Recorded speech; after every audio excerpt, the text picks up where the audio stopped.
মুকেশ, আমি বাড়িতে নেই, তুমি ঘরে ঢুকে আমার খোড়া মেয়েটার সঙ্গে এরকম করতে পারলে? কাকু, আমি খড়িকে বিয়ে করব।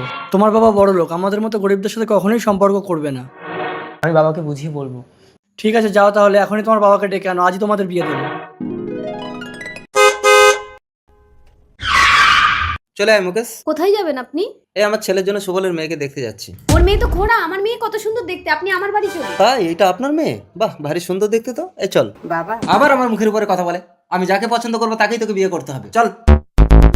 বসে যে তো বসে আছিস, সে ছেলে তো তার বাবাকে নিয়ে এখনো আসলো না রে খুড়ি। ও আসবে বাবা, যদি না আসে এমুগার আমি তোমাকে কোনোদিন দেখাবো না। ও কথা বলতে নেই রে খুড়ি, দাঁড়া আমি দেখছি। খুব সুন্দর মেয়ে, তাহলে আসি মা। তাহলে বিয়ের কার্ড ছাপাতে দিয়ে দিচ্ছি। হ্যাঁ হ্যাঁ। মহিম বাবু, আজকে তো আপনার আমার মেয়েকে দেখতে যাওয়ার কথা ছিল। আমি কোনো ভিখারির সাথে সম্পর্ক করবো না। চলে আয় মুকেশ। খড়ির কোনোদিন বিয়ে হবে না। এক কাজ করো, বিয়ের কার্ড পাঠিয়ে দেবো, দুবার যে এসে পেট পুড়ে খেয়ে যাও, ঠিক আছে?